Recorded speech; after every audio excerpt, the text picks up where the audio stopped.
Primeiramente, boa noite. Boa noite a todos que estão me ouvindo aqui pelo YouTube. Meu nome é Caio Andrade. Para quem não me conhece, eu sou meteorologista na área aqui de meteorologia já tem uns 14, 13 anos. E nesse meio tempo a gente começou a desenvolver um trabalho de divulgação da meteorologia na internet. Eu gostaria de agradecer, porque se não fosse vocês aqui nesse horário, perdendo o tempo, né, ou ganhando o tempo de vocês, isso daqui não seria possível. Então, muito obrigado, valeu pela confiança. Bom, então vamos começar. Eu comecei semana retrasada a falar sobre incerteza de medição, e a gente falou como elaborar uma planilha de cálculo de certeza. Essa planilha de cálculo de certeza, ela foi elaborada do zero. Nós conseguimos elaborar ela com todo o caminho que uma planilha de cálculo de certeza tem que ser elaborada. E aí ficou faltando a parte do certificado. Eu fiquei pensando no que eu poderia dar de conteúdo hoje, né? E aí eu pensei na parte do certificado. Por que não falar como fazer um certificado? Então, o objetivo dessa live, em primeiro lugar, é mostrar como a gente pode pegar requisitos de determinadas normas, determinados documentos orientativos e construir ali uma série de informações, compilar essas informações dentro de um arquivo e transformar ele em um certificado de calibração. Então, o que a gente vai explicar hoje? A gente vai explicar como construir um certificado, o que é, na verdade, o certificado, o que é esse layout do certificado, quais são o layout básico que um certificado de calibração deve ter, quais as informações normativas básicas, e isso a gente vai se pautar muito na 17025, quais as informações básicas em relação à norma que a gente tem que ter para elaborar um certificado. E por último, nós vamos meio que atender a solicitação do pessoal lá do grupo do Telegram, que votou na enquete que eu coloquei anteontem, de qual tipo de certificado eles gostariam de ver. Então a gente vai abrir o DOC 047, o DOC CGE 47, e ele é relacionado às boas práticas na elaboração, na expressão dos resultados de medição, né, na elaboração de um certificado de calibração para instrumentos de pressão.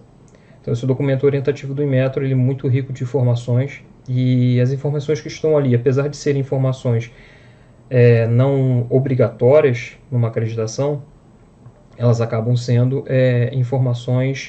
são informações estritamente necessárias para uma auditoria, porque se você não declarar isso no documento as recomendações do documento orientativo, certamente você não vai ficar dentro ou conforme numa auditoria. Você tem que dar sua justificativa porque você não atende determinado requisito daquele documento, né? E é muito difícil você não atender, porque as informações são bem relevantes. O que a gente tem hoje, que eu conheça, é para a área de pressão e para a área de vazão. Se tiver mais algum, deixe aí no comentário, que se você puder me ajudar, eu já agradeço bastante. O que a gente tem aqui? O que é um certificado de calibração? O certificado de calibração é um documento que expressa para você, que está executando a calibração, basicamente o que é o resultado da medição. E o que é esse resultado da medição? O resultado da medição, segundo o vinho, item 2.9, ele indica que é um conjunto de valores atribuídos a um mensurando, juntamente com toda outra informação pertinente disponível. E se é uma calibração, por que é um resultado de medição? Por que a gente diz que o certificado de calibração expressa o resultado da medição se a gente está calibrando? Bom, na verdade, o conceito de calibração é a comparação entre um instrumento sob calibração contra um padrão dito como um padrão de referência, ou um valor de referência. Então, quando você realiza essa comparação, você está fazendo duas medições. Uma medição pelo instrumento que você está calibrando e outra medição pelo padrão, certo? O mensurando que a gente está relacionando nesse caso, muitas das vezes ele é confundido com o mensurando o instrumento que a gente está calibrando. E não é. Nós não estamos fazendo a leitura do mensurando que as pessoas acham que é um instrumento de medição. Na verdade, o mensurando é tudo aquilo que nós proporcionamos para aquela calibração. Nós geramos uma grandeza e essa grandeza é medida por esses dois instrumentos. Essa grandeza medida por esses dois instrumentos se chama mensurando, aquilo que se pretende medir. Quando eu estou calibrando, por exemplo, um medidor de vazão, o meu mensurando não é o instrumento que está sendo calibrado. O meu mensurando é a bomba que projeta um fluido para dentro de uma tubulação que sai de um reservatório, percorre os dois medidores sob calibração, o medidor sob calibração, perdão, o padrão, e retorna para esse reservatório e fica fazendo ali um circuito. E eu consigo gerar com aquele circuito a grandeza vazão. Gerei com a grandeza vazão com aquele circuito, eu gerei condições de um mensurando, aquilo que eu pretendo medir. Baseado nisso, eu coloco dois instrumentos, um que eu pretendo saber quais são as características meteorológicas e outro como padrão. E essa comparação das medições do mensurando é uma calibração. Então, por isso que o certificado de calibração ele é a expressão dos resultados de uma medição ou de várias medições, que no caso que a gente está falando aqui é a calibração, a comparação de duas medições. Ok? Bom, dito isso, imagine que isso seja uma calibração. O que o certificado deve constar? A gente sempre encontra em determinadas literaturas dizendo que o certificado tem que constar o erro da calibração, tem que constar a incerteza, mas será que é só isso? Será que só isso que um certificado ele foi feito para demonstrar? Não, ele não foi feito com somente esse intuito. Como nós falamos, o mensurando ele é a parte fundamental do que está sendo medido, do que está sendo calibrado. Então nós vamos precisar informar no certificado de calibração praticamente todos esses itens aqui. Por quê? Porque a composição de todos esses itens proporcionaram a calibração. Por exemplo, o método que eu estou utilizando, ou o procedimento que eu estou utilizando, é relevante para quem lê o certificado de calibração. Ele sabe exatamente como eu realizei aquela calibração, de que forma aquela calibração foi performada. O pessoal está relacionado a, por exemplo, o signatário que assinou esse certificado. Ou muitas das vezes tem alguns laboratórios que adotam inserir a assinatura do executante ou do gerente técnico. O pessoal envolvido nessa calibração, responsável por emitir aquele documento. Condições ambientais. Quais são as condições ambientais daquela calibração?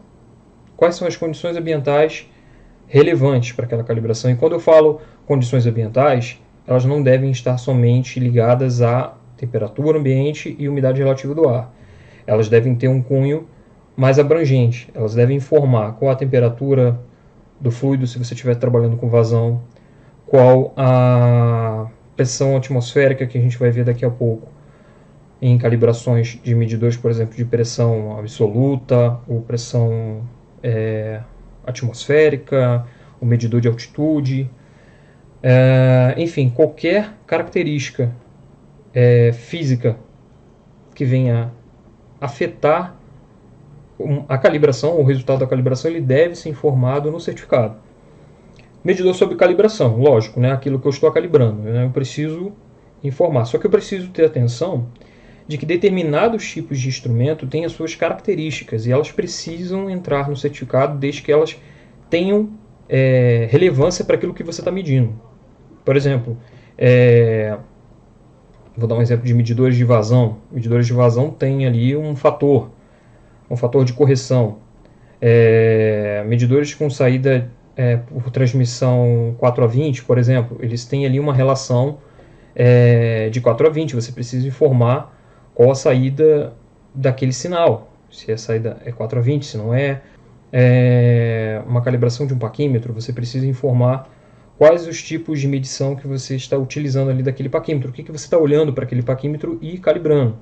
Calibração da parte externa, da medição externa, medição interna do paquímetro, profundidade, enfim. Qualquer instrumento que seja submetido à calibração, ele deve estar relacionado e bem relacionado nesse item. E por último, o equipamento que você utilizou, a estrutura que você utilizou. Qual foi o padrão que você utilizou para essa calibração, quais foram os padrões auxiliares que você utilizou para essa calibração. Isso é muito importante. Tão importante que você tem para cada um desses itens um subitem específico hoje das calibrações vigentes. Então, se você tem hoje essas informações, elas são relevantes, você sabe que o mercado está ciente do que está acontecendo. Já se passou o tempo em que você pegava um certificado de calibração e informava somente o erro, informava somente os pontos calibrados, e hoje é totalmente diferente essa concepção. Você precisa ter cuidado no que você está emitindo. E a gente vai falar mais para frente quais são as implicações se, por algum acaso, seu certificado não estiver de forma clara para o cliente. Bom, botei aqui que o certificado é a imagem do seu laboratório. Isso é a maior verdade para mim. O certificado para você que é fornecedor de serviço de calibração, você que presta serviço de consultoria, ou você que está começando no laboratório, que não entende muito ainda do certificado, ele é a imagem do seu laboratório. Ele é a cara do seu laboratório. Por que eu digo isso? Porque é o único documento que vai para a mão do cliente depois de você realizar uma calibração. Como a gente já falou, calibração não é ajuste. Você não realizou uma manutenção. Você pode ser de uma empresa que realize manutenções nesse equipamento e também realiza calibrações. Mas uma coisa é diferente da outra. Se você tem ali um serviço de calibração sendo prestado, esse cara ele vai para o teu cliente. Então, se ele for da maneira incorreta, se ele não atender 4 requisitos, que é o que a gente vai comentar daqui a pouco, com certeza você vai ter sérios problemas em relação a esse equipamento, aí ao cliente e a todo o processo em si, porque é o certificado que vai por último. O que mais a gente tem nesse caso? O que o seu cliente precisa? O que o seu cliente precisa do certificado versus o que são os requisitos mínimos que você deve atender para aquele determinado certificado. A gente precisa ter uma certeza do que um certificado deve ter e o que o cliente está pedindo. E tentar fazer esse meio de campo, mesclar essas informações para que você não emita algo que não deveria ou emita algo que o seu cliente não precisa. Tá? Tem informações que são mandatórias. Só que elas são mandatórias de acordo com uma série de fatores. Eu vou comentar aqui 2. Laboratório acreditado e laboratório não acreditado. Laboratório acreditado pela 17025 precisa seguir determinadas especificações. Então, se você é um laboratório ISO IEC 17025, você precisa seguir a norma 17025 no seu item 7.8, nos itens que são relacionados à calibração. Você precisa seguir o NICE GEC 009, você precisa seguir o NIT DICLA 021 e o documento orientativo relacionado ao seu padrão. Então você está vendo, são várias informações para laboratório acreditado. Para o laboratório não acreditado, vale seguir tudo isso? É vantagem seguir tudo isso? O laboratório que tem que dizer. Mas eu diria uma coisa, se eu pudesse seguir exatamente o que 17025 no mínimo fala, eu seguiria. Para eu não estar tão diferente dos certificados da concorrência. Porque a maioria dos certificados de calibração vem com base na 17025. Raramente você vê ali um certificado fora do padrão que a gente vê hoje. Tá? Beleza. Então vamos lá. Bom, agora eu vou falar o seguinte. São 4 itens que nós precisamos ter atenção para emitir qualquer tipo de certificado. E isso eu estou com base na 17025. Tá? O primeiro deles é exatidão. O segundo é clareza. O terceiro, objetividade. E o quarto, sem ambiguidade. E eu vou perguntar para quem está assistindo. Quantas vezes você já praticamente encontrou um certificado que não atendeu a um desses requisitos? Mas a verdade é a seguinte. Quando você não tem exatidão, você provavelmente calculou alguma coisa incorretamente. Exatidão que eu estou dizendo aqui não é um termo da exatidão em si. É você ser inexato, não informar o que realmente deveria. E o que eu estou tentando mostrar aqui não é exatidão de o termo metrológico. Vamos supor que você calcule alguma coisa corretamente. Vamos supor que você não respeite os requisitos prévios. Por exemplo, a gente vai ver que no TDICLA 021 você precisa seguir o número mínimo de algoritmos significativos para que você tenha condições de expressar corretamente a incerteza final expandida. Clareza. Pô, certificado que não tem clareza vai gerar dúvida no cliente. O cliente não está lá só pelo papel. Muitos estão, mas a maioria não. Então, dados assim, mal identificados do item calibrado, você coloca o tag errado, deixa de colocar o tag, informações sem notas, observações, objetividade, você ser prolixo no que você está falando no certificado. O certificado prolixo é o pior que tem, porque são 4, 6 páginas um certificado que não tem necessidade de ter aquela quantidade de informações para dizer algo que o cliente pagou. Então, imagina alguém que trata com book, com inúmeros certificados, manda para você inúmeros certificados de calibração, inúmeros instrumentos de calibração, e ele recebe aquilo que ele mandou vezes 6, vezes 5. Então, quanto mais enxuto for o seu certificado, melhor, desde que ele não perca ali a qualidade, não deixe de ter clareza. E acho que o mais importante é não ter ambiguidade. Bom, aí seguindo para o próximo item, a gente agora vai começar a entrar na parte das especificações dos itens que são necessários para a gente montar o nosso certificado.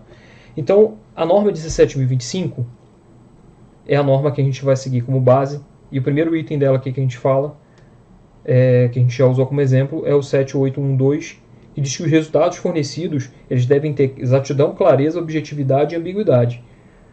Normalmente um relatório, por exemplo, um relatório de ensaio ou certificado de calibração, devem incluir todas as informações acordadas com o cliente e necessárias para a interpretação dos resultados e de todas as informações requeridas pelo método utilizado. Veja, a todo momento ele fala que o cliente precisa ser atendido, mas ao mesmo tempo você precisa fornecer informações válidas tecnicamente, para que você não seja pego de surpresa e estar emitindo certificado sem aquilo que deveria, certo? E no 782 você tem ali uma série de mais de 15 itens identificando todas as informações que devem constar no certificado. Se eu montar o certificado hoje só com isso daqui e com o item 784, eu consigo emitir um certificado válido para qualquer tipo de serviço. Qualquer um. E isso daqui a gente vai colocar no nosso checklist que a gente vai deixar lá no grupo do Telegram para ajudar o pessoal, um resumo, que eu imagino que vocês gostam de resumo. Eu já tenho um resumo pronto dessa aula. Assim que a aula terminar, eu vou colocar esse resumo lá dentro e vai constar também essas informações. Então, se você está vendo essa live, provavelmente você não está anotando, mas ela já vai estar descrita item a item. Vai estar no nosso canal lá do Instagram, do Telegram, perdão. E eu acho interessante você observar que a diferença em cada um desses itens, por mais que eles pareçam semelhantes. Por exemplo, o título do certificado tem que ter, nome e endereço do laboratório também tem que ter, local da realização das atividades do laboratório, ok? E aqui na letra E vem nome e informações de contato do cliente. Esse daqui é um item que tem chamado bastante atenção, inclusive algumas pessoas têm questionado a CEGEC em relação a essa informação de contato do cliente. Se você é um laboratório não acreditado, eu não recomendo colocar esse item, mas você pode colocar, porque não necessariamente aquela pessoa pode estar naquela empresa daqui a 2 anos, 3 anos. Esse contato pode mudar.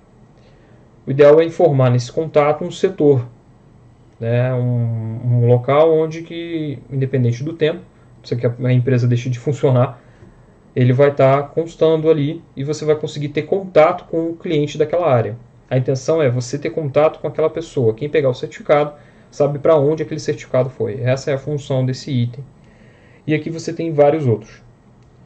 Vários outros que na versão de 2015 não estavam e agora estão e são obrigatórios, como por exemplo a data de emissão do relatório. Antes não era necessário, agora é.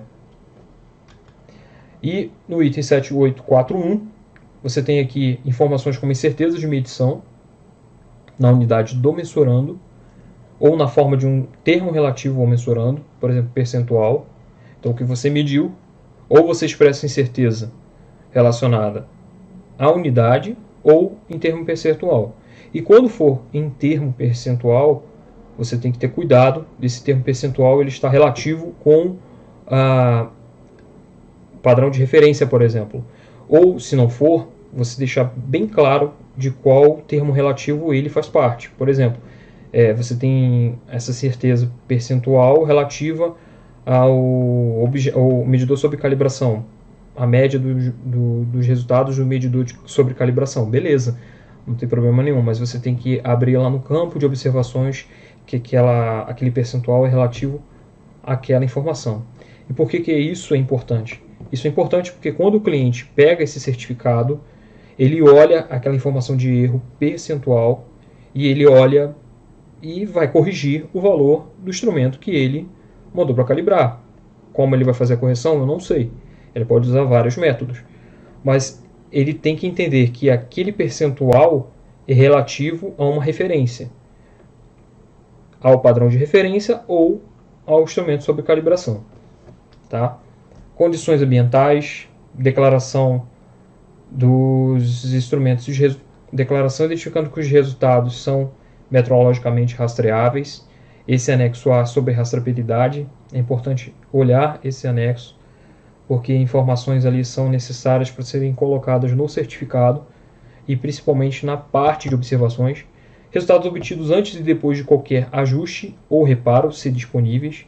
E uma coisa importante de colocar aqui, que, cara, isso daí acontece muito, muito mesmo. Por exemplo, eu duvido você pegar um certificado na segunda-feira no seu trabalho e olhar se ele está identificando que foi feito o ajuste ou não naquele equipamento que foi calibrado, naquele instrumento que passou por calibração. Eu duvido que não tenha. A maioria não coloca. Geralmente a calibração ela não tem ajuste, mas o ajuste ele não faz parte do escopo, de um escopo acreditado. E até mesmo quando não acreditado, é importante informar que o instrumento foi ou não ajustado. Caio, mas ele não foi ajustado, para que eu preciso mostrar? Porque você não ajustou. Há um item na NIS CGX 09, que a gente vai olhar daqui a pouco, que ele diz que você tem que informar que o instrumento não foi ajustado. O ajuste não contempla a acreditação. Então você precisa ter bem isso no seu certificado e em mente. Quando pertinente uma declaração de conformidade, essa parte da declaração de conformidade eu não acho interessante a gente falar, porque isso demanda muito tempo, isso não é uma coisa simples de falar, mas eu acredito que a gente vai falar daqui a pouco sim disso. Isso é uma parte muito importante, principalmente para quem trabalha fornecendo resultados de medição, por exemplo, dimensional, que precisa, em algum momento, o cliente atender uma tolerância. Então ele pede para que no resultado da medição de um certificado você inclua se aquele resultado ele está dentro da tolerância ou não. E mudou o conceito, de declaração de conformidade. Você não analisa somente a posição do resultado, você analisa a variabilidade também. Ou seja, não só o erro que você vai avaliar, se ele está dentro de um determinado limite, mas também você vai avaliar a incerteza. Quando apropriado, opiniões e interpretações, ver 787. Pessoal, item F não usem, não precisam. O laboratório não precisa fazer isso. Por quê? Porque o DOC CGX 087, no item 7.8, é um DOC que explica quais são as mudanças necessárias para a transição da norma da versão 2015 para 2005, falei errado até anteriormente, 2005 para 2017. E nem na edição anterior, nem nessa, o CGEC ele autoriza que você dê opiniões ou interpretações sobre aquele certificado. Então, o papel do laboratório é ser isento, aqui pelo menos no Brasil, ser isento em relação aos resultados declarados. Tá bom? Deixa eu voltar aqui para ver se todo mundo está aqui. Tá todo mundo aí. Beleza. Bom, eu queria fazer uma pergunta para vocês antes da gente continuar. Alguma vez vocês já identificaram um certificado que faltou as informações que a gente falou até agora aqui? Se provavelmente sim, deixa aí, anota aqui no comentário aqui, porque se você não encontrou, meu amigo, você mora no céu. Então vamos lá. Aí o layout ideal para esse tipo de certificado é basicamente esse aqui. Primeiro item que tem que ter: identificação do laboratório do certificado. Você precisa identificar qual é o seu laboratório. Você precisa dizer de onde você é. Eu já vi certificado que não tem o endereço. Onde já se viu? Não tem o endereço, não tem o nome do laboratório. Só tem o símbolozinho do laboratório lá. Isso não vale. Não é legal. É muito difícil ter, mas tem gente que esquece. E o número do certificado. A identificação ela tem que ser inequívoca. Ela tem que ser única para aquele certificado. Não pode haver repetição. Identificação do cliente e do item calibrado. Então você recebeu ali do cliente uma determinada solicitação, você vai inserir essas informações do cliente. Provavelmente você vai inserir seu pedido interno, algo que referencie aquele certificado futuramente a um processo interno seu, para que um auditor ou até mesmo você ou o seu próprio cliente consiga rastrear todo o processo até a sua origem. Informações do item calibrado, também muito importante. O item calibrado ele precisa ser descrito em toda a sua totalidade. Lembra aquele diagrama de Ishikawa que a gente colocou? O item calibrado ele precisa ter a sua identificação inserida de forma clara. Tag, por exemplo, um instrumento que vá com um manômetro digital e ele tem ali um conversor e tem o sensor. São dois itens separados. O cliente, o fornecedor do serviço, perdão, ele tem que informar para o cliente dele quais os itens pertencem àquele sistema de medição. Certo? Ele não pode chegar e abonar ou colocar um número de série único para os dois, um número de série só do sensor. Não, ele tem que declarar quais são os números de série daquele conjunto. Tá? Ele vai declarar quais são os tags daquele conjunto, se tiver tags diferentes. Geralmente isso não acontece, é um tag único, porque o equipamento veio montado em uma única configuração. E falando em configuração, se o equipamento tiver configurações que podem ser modificadas e assim modificar a inteligência do instrumento ali, a parte metrológica, se ele tiver algum fator, se ele tiver algum ajuste, o antes e depois tem que ser informado. Tá? Instrumentos de pressão, temperatura, não me vem à cabeça se tem ou não, nem dimensional. Essa configuração é mais encontrada em medidores eletrônicos que tem ali uma configuração prévia. Por exemplo, o medidor de vazão tem muito disso. O medidor que tem essa entrada eletrônica, ela que precisa ser configurada de alguma forma. Padrões utilizados. Esse é o item que é um dos mais importantes, porque ele vai demonstrar para o seu cliente um dos itens da rastreabilidade.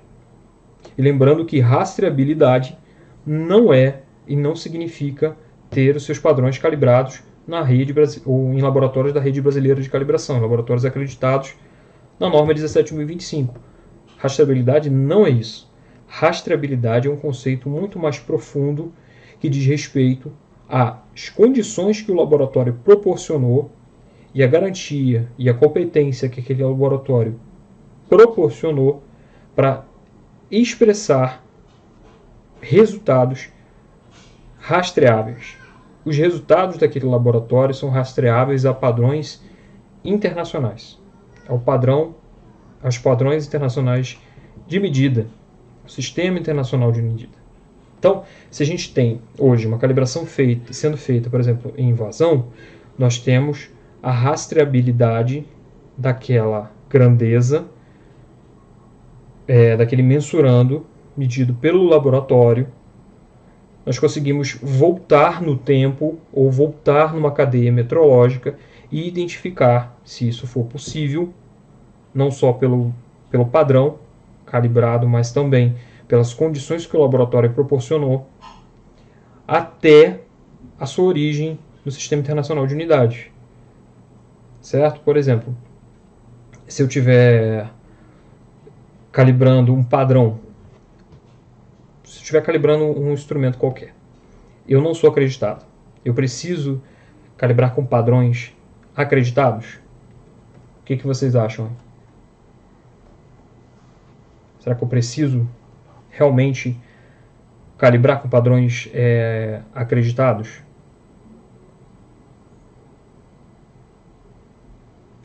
Bom, a resposta é basicamente sim. Por quê? Porque se eu não fizer isso e não deixar claro da forma como eu fiz, possivelmente eu vou estar incorrendo num erro. Tá? Agora, se eu conseguir provar que uma calibração rastreada ela tem uma certa cadeia de sequências de calibrações anteriores e ela vai parar numa calibração acreditada, o risco de nesse meio termo não ter ocorrido ali uma preocupação com a rastreabilidade do que foi medido é muito grande. Então por isso que é ideal que você que esteja realizando serviço não acreditado, você faça a calibração acreditada dos seus padrões.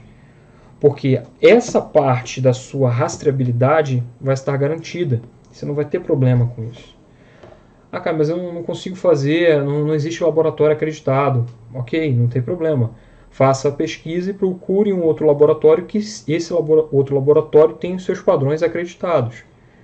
Mas não parta do princípio de que você pode calibrar os seus instrumentos em um outro laboratório que não é acreditado, mas os padrões daquele laboratório são acreditados, por exemplo, para pressão, para temperatura, para dimensional, para serviços corriqueiros, serviços que não têm um grau de complexidade alto.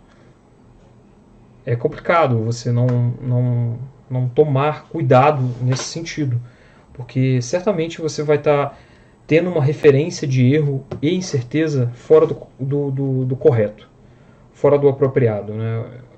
Então eu acredito que você eliminaria muito risco assim. Bom, vamos continuar aqui. Aí antes da gente entrar na parte um pouco mais prática da coisa, né, a gente vai falar sobre o certificado de calibração. O fluxo de informações que o certificado de calibração tem que ter e da onde vêm essas informações. Então aqui eu montei basicamente o fluxograma que vai da calibração até o certificado da calibração. Então, na calibração você vai lá e realiza as informações, realiza as medições do mensurando. Na entrada de dados você insere as informações que a gente explicou na live anterior. Até se você não tiver a planilha da live anterior, seria interessante você buscar ou pergunta aqui onde a gente pode fornecer essa planilha. Essa planilha está de forma gratuita e ela fala até aqui mais ou menos nessa linha antes do certificado de calibração. Ela tem essas informações lá. Então você entra com as informações pela entrada de dados, automaticamente o tratamento de dados já vai começar a calcular e jogar essas informações tratadas para o cálculo de certeza. Os dados do padrão são utilizados tanto na entrada de dados como no certificado de calibração. Então o certificado de calibração ele não só recebe as informações do cálculo de certeza, já com os dados de entrada tratados, mas também os dados do padrão. Então o certificado de calibração acaba agregando todas essas informações nesse fluxo. Caio, é assim para toda a calibração? É. Você precisa fornecer origens desse sentido para o seu certificado. A gente não tem aqui uma planilha conjunta, mas rotineiramente você faz uma compilação dessas informações em um arquivo só, que facilita até você emitir o seu certificado. Então você tem lá todas essas informações caindo aqui, né? Se fosse um funil. E é isso. Basicamente são esses os itens que nós temos que seguir, exceto agora mais um que eu vou mostrar aqui para vocês, que eu vou abrir aqui, que é o NITDICLA 021. Então aqui eu tenho o NITDICLA 021. O NITDICLA 021 ele não foi revisado, ele está na revisão 9 ainda, tá? O item que eu quero mostrar para vocês é o item que fica lá embaixo, no item 6. Declaração das certezas de medição e certificados de calibração e relatórios de medição. Eu vou ler só esses dois itens aqui, na verdade esse item com essas duas notas, para não estender muito a live. Mas eu também posso pincelar um pouco sobre isso aqui. São 4 itens, a gente fala rapidinho. Bom, o primeiro item é o seguinte: o resultado da medição relatado no certificado de calibração e relatório de serviço de medição acreditados deve incluir o valor da grandeza medida, Y, e da incerteza expandida associada, U. O resultado completo da medição deve normalmente ser fornecido na forma de U mais ou menos Y, ambos expressos na unidade de grandeza medida ou com incerteza expandida expressa em termos relativos, o percentual que a gente falou. Os resultados podem ainda ser apresentados de forma de tabela. Vou resumir essa nota 1 aqui. Se você tiver expressão dos resultados da medição de incerteza em uma tabela, você não pode colocar esse valor aqui do mais ou menos. Beleza? Item 6.1.1. Fator de abrangência e probabilidade de abrangência devem ser relatados no certificado. Para isso, deve ser adicionada uma nota explicativa que pode ter o seguinte conteúdo. Tá? Nesse caso aqui, o fator de abrangência, para quem não sabe, o fator de abrangência é a última etapa que você calcula antes de calcular a incerteza expandida final.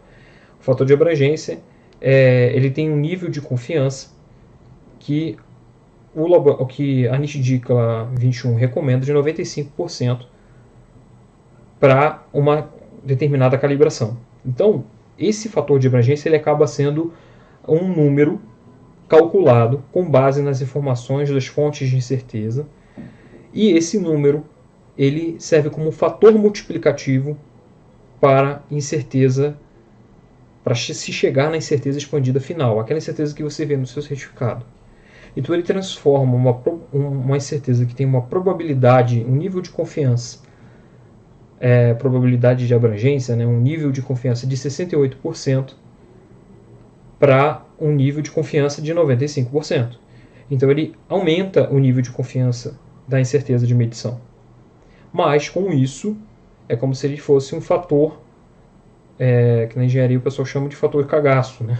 Ele aumenta a probabilidade de abrangência, né? O nível de confiança ele fica maior, ele não fica 100%, porque isso a gente pode explicar depois, mas ele chega a 95% porque é o ideal para, segundo o NITDICLA 21, você expressar uma incerteza de medição. Então todas as incertezas de medição são expressas com essa probabilidade de abrangência. Tá? E se você expressar uma probabilidade de abrangência diferente, você tem que informar qual é o nível dessa probabilidade de abrangência, qual é o nível de confiança. Se existem níveis de 68% que eu falei, existe o de 95%, existe o 95,45%, existe o de 99%, enfim, você precisa definir, desde que você informe. Se você for um laboratório acreditado, é 95% de probabilidade de abrangência. No item 6.2, ele informa aqui que se você for calcular o grau de liberdade efetivo de acordo com esse apêndice E, provavelmente, se você calcular, você vai ter um K diferente de 2. Um fator de abrangência diferente de 2. Às vezes não. Às vezes você tem ali o K igual a 2 e um grau de liberdade efetivo tendendo aí ao infinito ou um valor acima de 10.000, por exemplo, dependendo da situação. Você tem ali que, nesse caso, expressar qual é esse K e qual esse grau de liberdade efetivo se você seguir o apêndice E. Tá bom?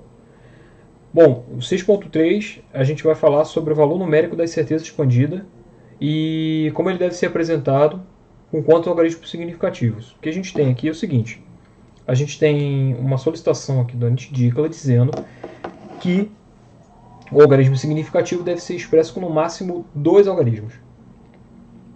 O que isso impacta e o que isso é importante? Bom, quando a gente vai no ISOGUM, na seção 7 do ISOGUM, ele explica lá como que você deve expressar a incerteza de medição. Antigamente, numa versão anterior da NIT-DICLA 021, você tinha aí uma solicitação para que a sua incerteza de medição no arredondamento ela não tivesse uma perda significativa de mais do que 5%. O que é isso? Quando você calcula uma incerteza de medição, provavelmente o valor da medição, o valor da incerteza é muito grande. Né? Segue lá uma sequência de casas decimais e, enfim, não dá o valor fechado. Você precisa arredondar aqueles valores. E ao arredondar esses valores, você precisa manter ali um padrão. Qual o padrão? Antigamente tinha-se a regra que você não poderia, nesse arredondamento, perder mais que 5% na incerteza. Com a nova revisão da NIT-DICLA, ele meio que abonou essa necessidade de você calcular os 5%, mas agora você precisa manter ao menos 2 algarismos significativos nesse arredondamento. Então, por exemplo, se você tem uma incerteza de 1,001, eu vou até colocar aqui no bloco de notas para que você entenda de uma maneira um pouco melhor. Vou abrir um bloco de notas aqui. Vou botar na planilha Excel mesmo. Bom, beleza. Aí aqui no Excel, vamos supor que eu tenho uma incerteza U de 1,011, certo? E o meu alvo é deixar essa incerteza dentro do que o NIT-DICLA 21 pede, 2 algarismos significativos. Eu tenho aqui 4 algarismos significativos. O que eu tenho que fazer? O meu arredondamento tem que considerar 2 algarismos significativos. Eu vou considerar aqui ele arredondando para uma casa decimal. O resultado correto na expressão para a incerteza de medição é 1,0. Certo? Bom, voltando lá ao NIT-DICLA 021. Então, o que a gente tem aqui no NIT-DICLA? Vamos continuar aqui. As contribuições para a incerteza declarada no certificado de calibração ou medição devem incluir as contribuições de curto prazo obtidas durante a calibração e as contribuições que possam ser atribuídas ao dispositivo calibrado ou medido. Onde aplicável, a incerteza deve cobrir as mesmas contribuições para a incerteza que foram incluídas na avaliação da CMC, exceto que os componentes de incerteza avaliados para o melhor dispositivo existente devem ser substituídos por aqueles oriundos do dispositivo efetivamente calibrado.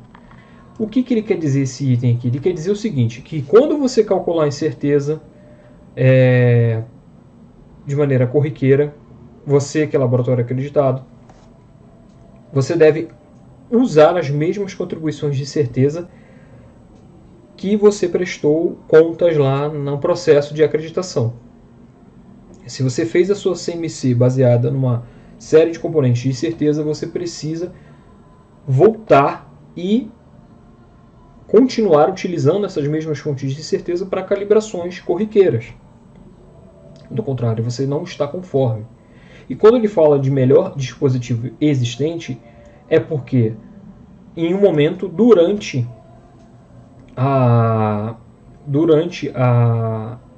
composição da CMC, você teve ali a participação de um dispositivo que representasse algo que você estivesse calibrando, mas que o desempenho dele é tão bom, mas tão bom que ele vai permitir que as contribuições de certeza para ele sejam tão insignificantes que não vão afetar significativamente a sua proposta de CMC, a sua proposta de menor incerteza do laboratório. Tá? Então, numa calibração comum, depois que você levantou a sua CMC, está lá declarada no site da RBC, você tem a sua faixa, você tem tudo bonito, você começa a passar a utilizar essa mesma sistemática de cálculo de certeza para o dispositivo efetivamente calibrado, que é o instrumento de medição. E por último aqui ele diz o seguinte: a incerteza de medição declarada no certificado de calibração não pode ser menor do que a capacidade de medição e calibração, CMC, constante no escopo de acreditação do laboratório para o serviço realizado. O laboratório pode declarar apenas incertezas de medição iguais ou maiores que a sua CMC, devido às contribuições relativas às propriedades ou características do dispositivo calibrado ou medido. Então, declarou a CMC? Cara, não, por favor, não vai me declarar uma incerteza menor do que a CMC. Não faça isso. Não faça, que isso daí é um tiro no pé violento, né? Ah, mas eu consigo, Caio. Não tem problema. O problema é seu. Vai lá e pede uma atualização de escopo, mas não coloca uma CMC, uma incerteza menor que a sua CMC declarada no site. Isso, pessoal, estou falando para o laboratório que é acreditado. Tá bom?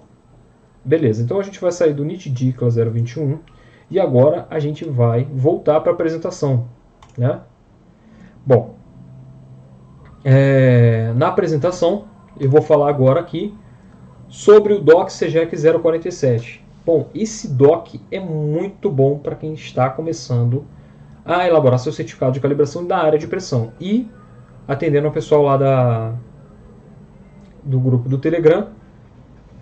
Tá aqui esse DOC 47. Eu vou resumir alguns pontos importantes e depois a gente vai lá item a item, bater item a item, para que você tenha noção de como você deve seguir na construção de um certificado para a área de pressão. E por último a gente vai finalizar com um exemplo de certificado de calibração de pressão. Bom, então agora a gente vai falar sobre o DOC 047, DOC CGEC 047, e a gente vai abordar ali uns principais itens. E o que a gente vai começar é sobre o erro sistemático. O erro sistemático versus o erro fiducial. Tá? Tem muita gente que confunde um pouco o que é um e o que é o outro. Eu vou deixar um pouco claro para vocês como é que é essa diferença e o que você tem que relatar no seu certificado. Bom, para certificados de pressão, não é comum você expressar o erro sistemático. É mais comum você expressar o erro fiducial, que é o erro relativo à amplitude de medição daquele instrumento. O que é o erro sistemático? O erro sistemático é simplesmente o valor do instrumento medido, do instrumento sob calibração, menos o padrão de referência. Essa diferença é o erro sistemático, certo? Ponto. Posição. O erro fiducial também é. Só que o erro fiducial ele está relacionado à classe de exatidão daquele instrumento. Como assim, Caio? Classe de exatidão? Olha só. De acordo com o nível do erro e a amplitude de medição daquele instrumento, você tem um percentual. Você pode conseguir um percentual. E esse percentual, em algumas normas, é tabelado.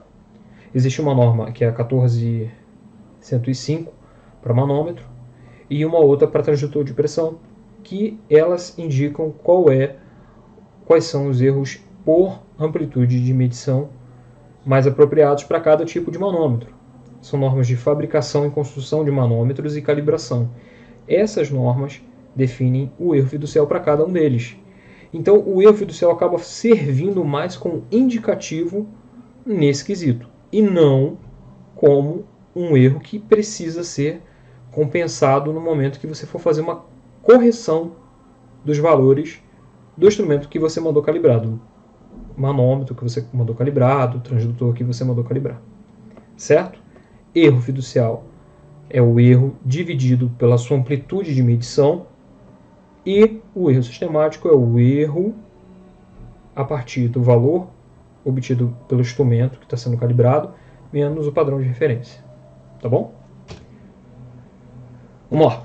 Próximo item agora é esterese.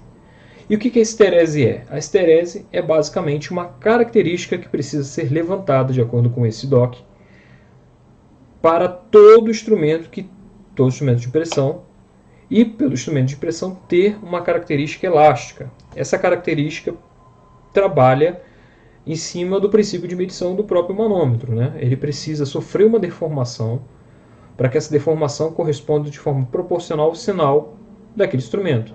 Existem efeitos capacitivos, resistivos, mas enfim, independente do princípio de medição de um manômetro, a esterésia é presente. Então a esterésia precisa ser conhecida. Como ela é avaliada? Ela é avaliada através de ciclos de carregamento e descarregamento entre mesmos pontos. Por exemplo, eu tenho um ponto de 5, nesse exemplo que a gente está dando aqui, de 5 milibar.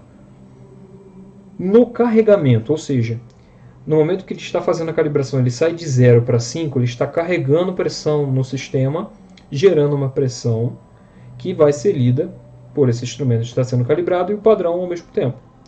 Então, o instrumento que está sendo calibrado indicou 5,002 no carregamento.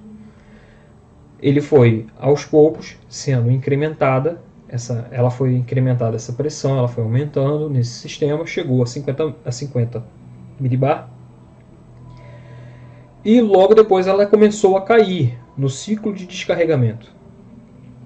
Esse ciclo de descarregamento permitiu, no ponto de 5 milibar, uma nova leitura. Essa leitura realizada, ela, teoricamente, em princípios físicos, está no mesmo ponto do carregamento. Então, o que é esterese? É essa diferença. A diferença entre o ciclo de descarregamento e o ciclo de carregamento. Nesse caso, nós estamos observando que a esterese nesse ponto é 0. Já no ponto posterior, no ponto de 10, o ciclo já dá uma diferença. Você tem uma diferença na terceira casa decimal, de 0,001 negativo milibar. E é esse o efeito da esterese. Ela provoca essa diferença de leitura quando o manômetro é submetido nas mesmas pressões, sendo que no momento sendo carregado, aplicada uma tensão, uma força, e quando essa força é removida. Isso, para a vida útil do instrumento, para a vida útil não, né, mas para o funcionamento do instrumento é fundamental, porque o instrumento desse tipo, quando estiver sendo colocado em campo, ele vai trabalhar muito com momentos em que ele é carregado, ele tem uma energia aplicada à célula, e tem momentos que essa energia é removida, e ele fica trabalhando nessa constância, nessa oscilação constantemente. Então a gente precisa avaliar a esterese, e ela tem um limite, tá? O limite, para quem não sabe, é o cliente que define, de acordo com suas análises, dependendo dos critérios que ele utiliza para avaliação. Na calibração você só identifica essas informações, tá bom? E unidades. O DOC 47, ele é bem claro. Você deve usar as unidades que são descritas no anexo A. Se não me engano, anexo A ou B. Você precisa seguir essas unidades. Por quê? Porque já foi comprovado que se você utilizar unidades ou conversões de unidades diferentes das que estão declaradas nesse anexo, há um incremento de erro na leitura realizada com base nessas conversões de até 0,2%. Poxa, 0,2% é muito, dependendo do tipo de instrumento. Tá? Então é importante que vocês tenham noção de que é necessária a conversão de unidades. Ok? A conversão de unidades com base nas informações dessa tabela, da tabela que está no DOC. E aqui vai uma dúvida. Qual o valor de uma divisão? Você que está assistindo o vídeo aí, dá um pause e conta para mim, deixa no comentário. Se você fizer isso, encontrar a resolução correta para a escala em vermelho e para a escala em preto, eu juro para você que eu vou entrar nesse comentário e vou te dar um brinde especial. Eu vou comentar o seu comentário. Eu vou comentar o seu comentário e vou agradecer você por a sua participação nesse momento maravilhoso. Mas é sério, se você tiver como identificar para mim, pausa esse vídeo e identifica o que você encontra na faixa vermelha e o que você encontra na faixa preta. A faixa preta está na unidade de quilograma por centímetro quadrado e a faixa vermelha está na unidade de PSI. Eu quero saber quais são os valores de menor divisão nessas duas escalas. Bom, pausou, já viu? Vamos para o gabarito? Bom, na escala preta, o valor é basicamente assim a conta que a gente vai fazer. Eu não fiz a conta, eu não olhei rápido. É o seguinte, a gente conta quantos traços houveram aqui entre uma divisão e outra. Nesse caso aqui, eu tenho 10 divisões dentro de um espaço de 2 kg por centímetro quadrado. Se eu tenho 10 divisões, eu tenho aqui 2, aqui é ponto 1, aqui é 10. Aqui é 1, perdão. Estou olhando de cabeça para baixo. Eu tenho aqui ponto 2 kg por centímetro quadrado dividido por 10 unidades. Eu tenho aqui 0,02 kg por centímetro quadrado.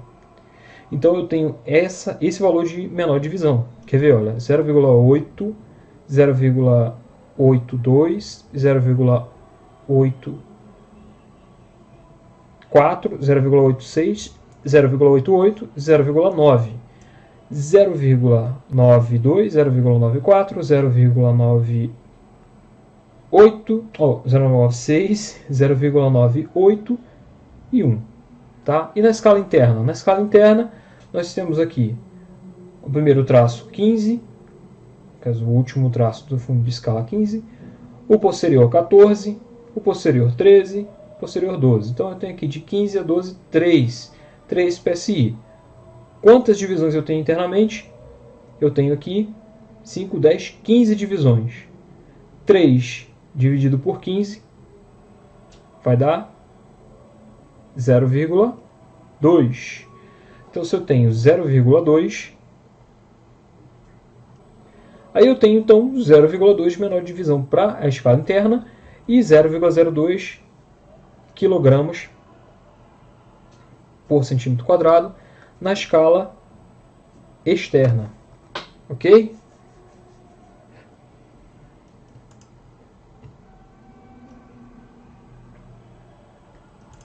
Bom, cuidados que a gente tem que ter, cuidados especiais, que eu acho que a gente precisa identificar aí com mais atenção.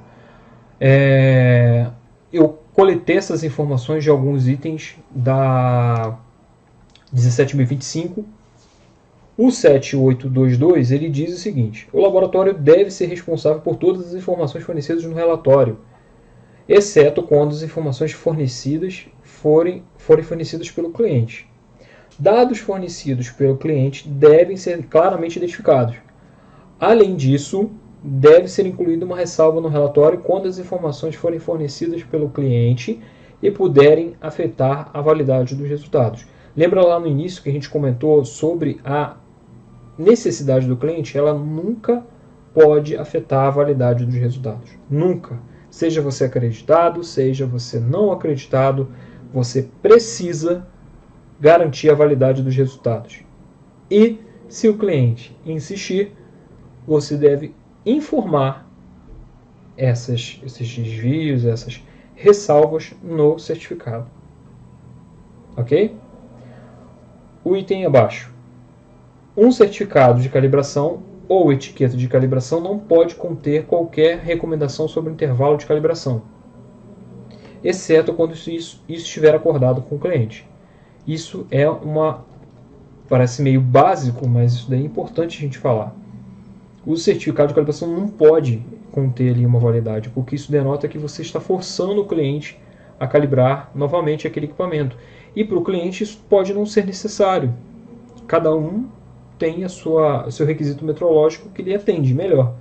E o cliente pode chegar e questionar você: olha, por que eu preciso calibrar novamente daqui a um ano? Minha periodicidade de calibração não é essa. Então, cada aplicação tem a sua necessidade, cada necessidade levantada por cada cliente, e cada cliente dita as regras. Nesse caso, você não coloca, tá bom?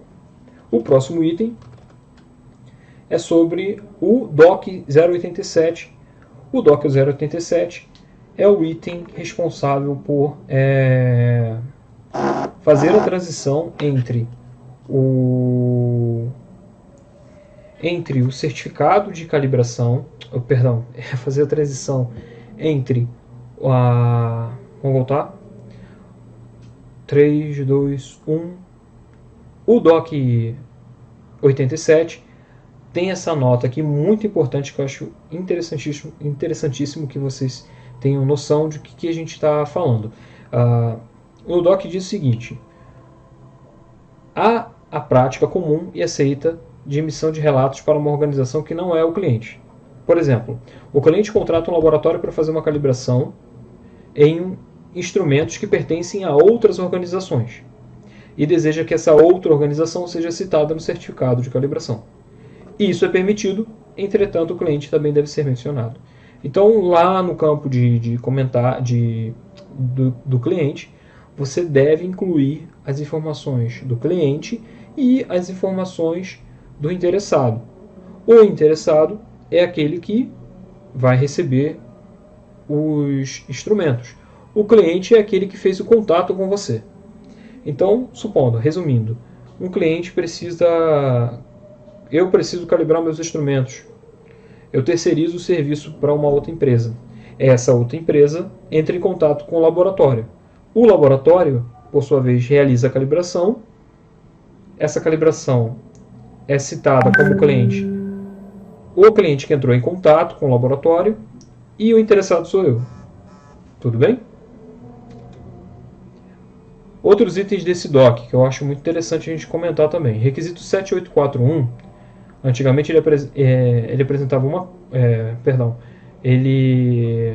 3, 2, 1... O requisito 7841 apresenta informações específicas para os certificados de calibração. Foram incluídos outros requisitos além dos que já estavam previstos na versão anterior da norma, que é o detalhamento da incerteza de medição, que a gente já comentou, que ela deve ser expressa na unidade do mensurando ou em termo percentual, que isso já consta lá no NIST de DICLA. E na parte aqui de baixo, a CGEC não faz acreditação para opiniões e interpretações. Então isso a gente já comentou, eu já posso passar. Bom, então pessoal, a gente vai continuar aqui agora falando do item 10 do DOC CGEC 047 e a gente vai falar do item 10.1 agora, que é o seguinte: nos casos de serviços solicitados por terceiros, além do nome do cliente, deve incluir também o solicitante do serviço, que é basicamente o que a gente falou agora há pouco. No item 10.1.2, o que você vai fazer aqui? Faixa de indicação e faixa calibrada. Quando a faixa de indicação não coincidir com a faixa calibrada do instrumento, convém incluir a justificativa no certificado. Então, por exemplo, se você tem lá um instrumento que tem uma faixa calibrada de 0 a 10 bar, mas a faixa do instrumento, a faixa de indicação é de 0 a 12, os dois têm que estar indicados no certificado. É necessário essa indicação. Item 10.1.3. Convém que os valores encontrados no instrumento calibrado sejam apresentados na unidade do instrumento. Então, por exemplo, você tem instrumentos com unidades distintas e você, utilizando a tabela de conversão do anexo A, você pode declarar todas as unidades com a unidade do instrumento, mas você vai ter que citar a unidade SI, que é o que a gente vai abordar daqui a pouco. Convém que as indicações do padrão sejam apresentadas na unidade do instrumento calibrado e em unidades do SI, caso estejam diferentes. Então, você vai inicialmente fazer a citação na unidade SI e em seguida você vai utilizar a unidade do instrumento. Apresentação da temperatura média durante a calibração em seus limites máximos ou conforme item 10 deste documento. No caso da calibração realizada fora das instalações permanentes, ou seja, em instalações do cliente ou laboratórios móveis, apresentar a temperatura inicial e final da calibração, tá? No caso do laboratório permanente, temperatura média, durante a calibração que você vai apresentar, instalação do cliente, você vai ter que informar a temperatura inicial e final. Valor da pressão atmosférica para equipamentos de altitude, pressão atmosférica e medidor de pressão absoluta. Isso aqui a gente já tinha comentado no item de condições ambientais. Você tem que inserir essas informações, na verdade, a informação da pressão atmosférica naquele momento da calibração. Quando estiver calibrando instrumentos que meçam altitude, pressão atmosférica para altitude, pressão atmosférica e medidores de pressão absoluta. Valores individuais nas indicações crescentes e decrescentes para cada série. Você precisa informar os ciclos de carregamento e descarregamento. Você pode chamar de carregamento, descarregamento, botar uma setinha para cima, outra setinha para baixo, crescente, decrescente, não importa. O importante é que cada ciclo você tem que informar quais são os valores crescentes e decrescentes, não simplesmente inserir uma média ali desses valores. Incertezas pontuais em unidade de pressão ou em porcentagem sobre amplitude de medição. Mesmo que o instrumento sobre calibração não seja calibrado em sua totalidade. Em qualquer caso, convém que a incerteza a que se refere esteja bem definida. Então, por exemplo, se a incerteza que você vai declarar pontual em unidade de pressão, beleza. Se você vai declarar incerteza sobre amplitude de medição, ótimo. Mas você tem que informar quais os tipos de incerteza e como você está declarando essas incertezas, para que não fique uma dúvida e entre naquele item que a gente tinha falado lá sobre ambiguidade, certo? Fornecer o fator de conversão de unidade sempre que o padrão ou o instrumento não estiver fora da unidade de SI. Por exemplo, você tem lá um padrão medindo em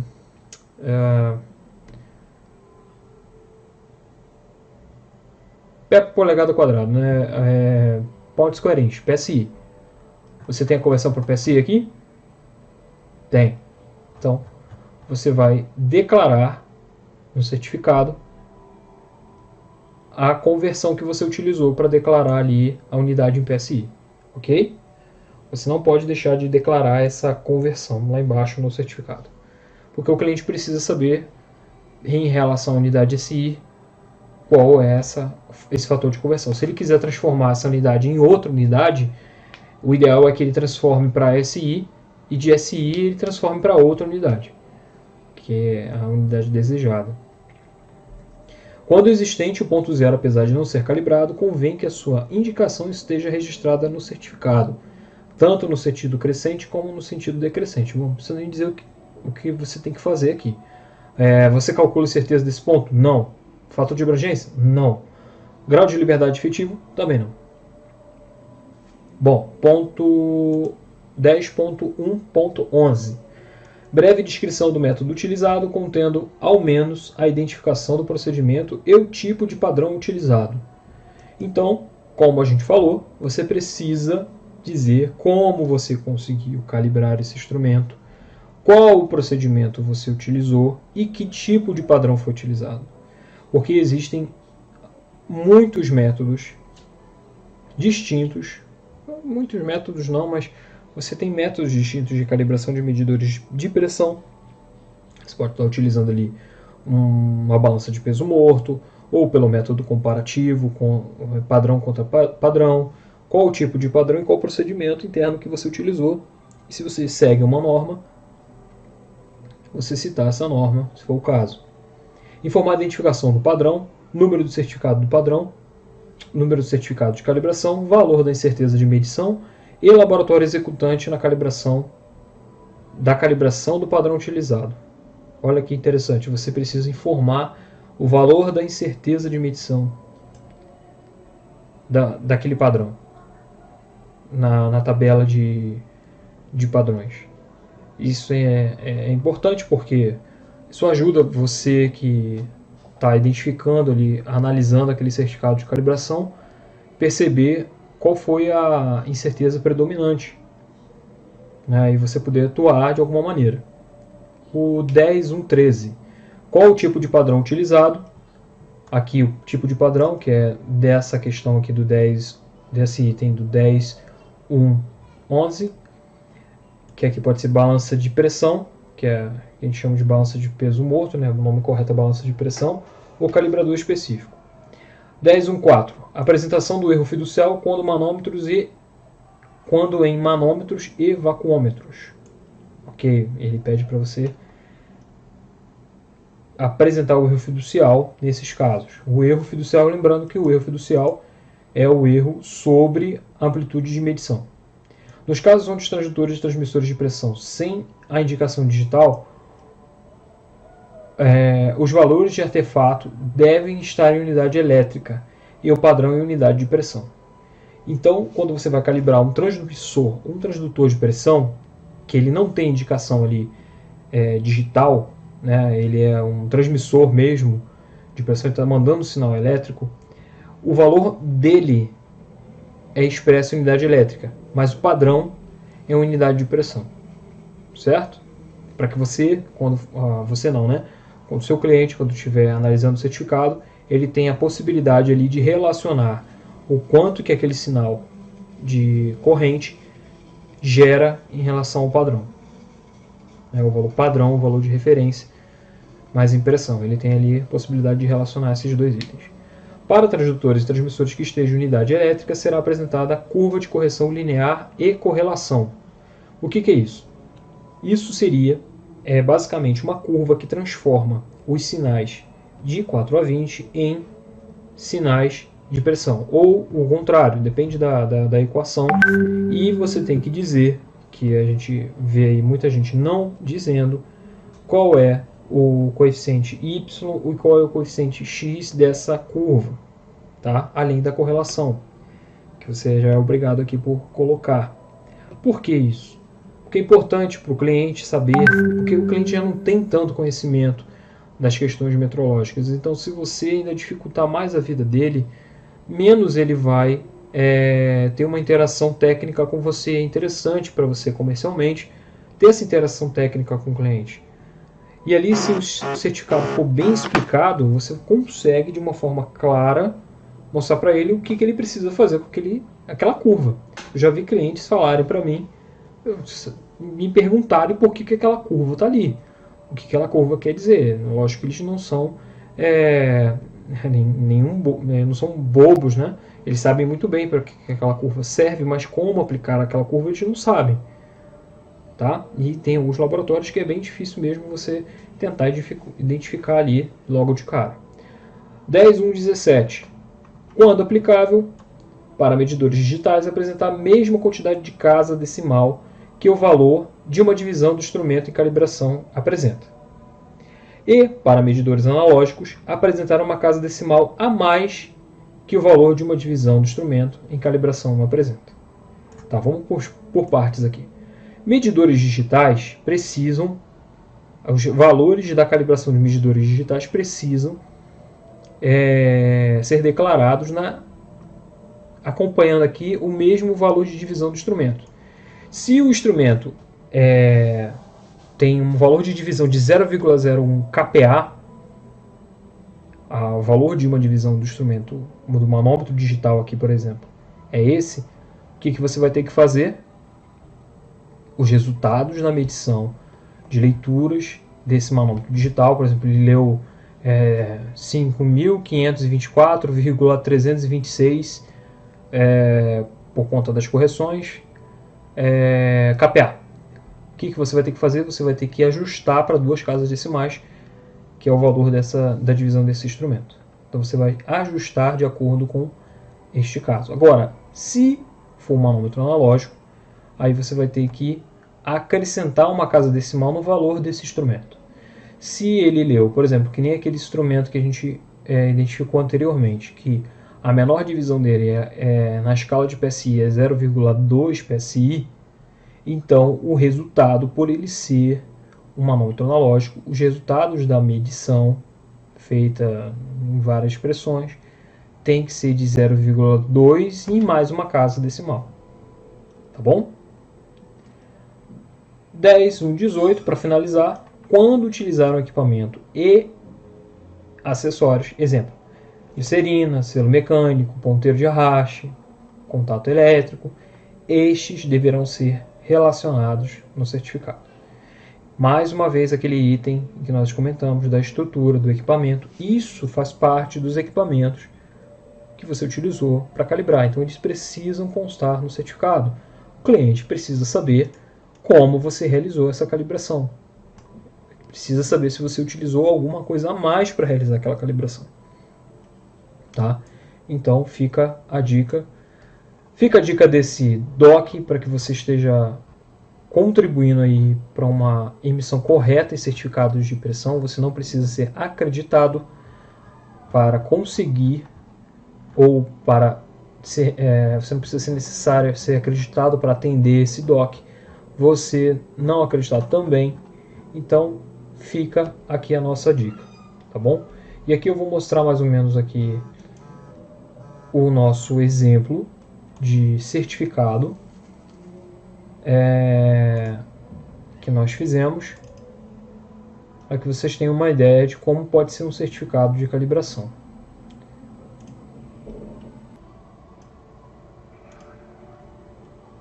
Bom, tá aí o certificado de calibração. Esse certificado de calibração, na verdade, não é um certificado completo, porque, como eu disse, cada laboratório tem a sua forma de fazer o seu certificado.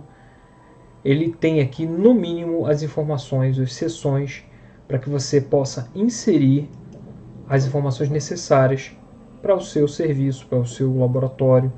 E nesse caso aqui, a gente está considerando na tabela de resultados uma tabela para medidores de pressão. Então ela está praticamente aqui zerada, para que você possa inserir as informações necessárias vindo naquele ciclo que eu informei, naquele fluxograma que eu havia informado, de como essas informações devem chegar no certificado de calibração.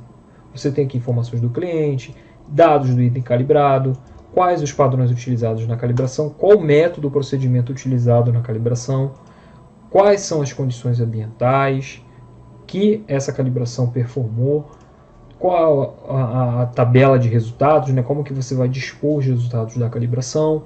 Lembrando que você tem que informar a pressão de referência, a unidade em SI, a unidade do Sistema Internacional de Unidades.